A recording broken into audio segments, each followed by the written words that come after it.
Welcome to Howard's Opinion, the podcast where we dive into the world of sports and give you our unfiltered take on the latest news and trends. I'm your host, Howard, and I'm excited to share my thoughts with you today.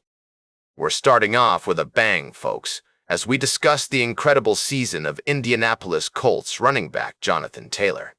This guy is on fire, leading the NFL in rushing yards with 1,039 and touchdowns with 15. But what's really impressive is his ability to create explosive plays and be a consistent chain mover for his team. I mean, nearly 1 in every 3 times the Colts hand him the ball, they move the sticks. That's reliability that's hard to find in any player. Taylor's success isn't just about the numbers, though.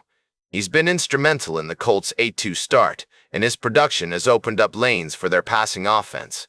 He's a game changer, plain and simple. And with 4 games with at least 3 rushing touchdowns, he's on the doorstep of NFL history. Now, I know what you're thinking.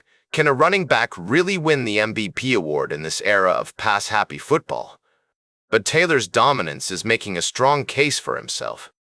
He's not just outperforming other running backs, he's outperforming elite quarterbacks as well. If he keeps up this pace, it's going to be hard to deny him the award. We'll be keeping a close eye on Taylor and the Colts as they head into the final stretch of the season. They've got some tough games ahead, including matchups against the Jaguars, Texans, 49ers, Seahawks, and Chiefs. But if Taylor can keep producing at this level, he might just become the standard by which all other players are judged. We'll be right back with more fascinating sports news on Howard's Opinion.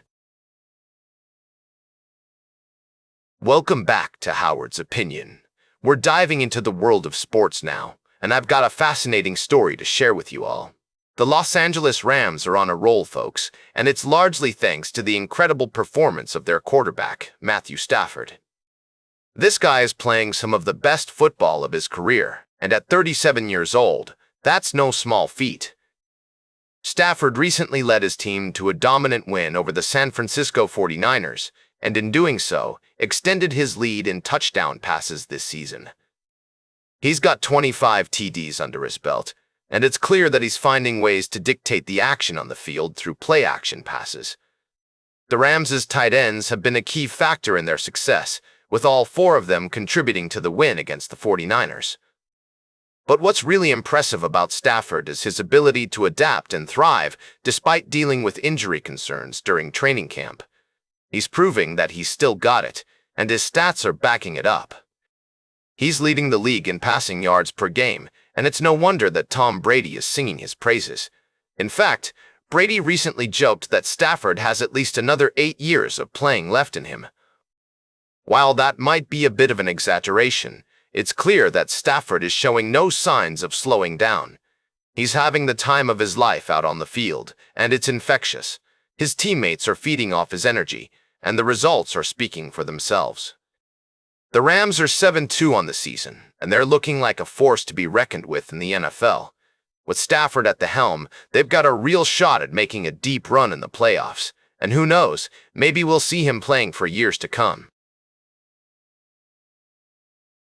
Welcome back to Howard's Opinion. As we wrap up today's show, let's dive into the world of football and discuss the recent loss of the Tampa Bay Buccaneers to the New England Patriots. The Bucs, led by quarterback Baker Mayfield, fell short with a score of 28-23, dropping their record to 6-3. Mayfield, clearly frustrated with the outcome, expressed his hopes that his teammates would get pissed off about the loss and use it as motivation for their upcoming games.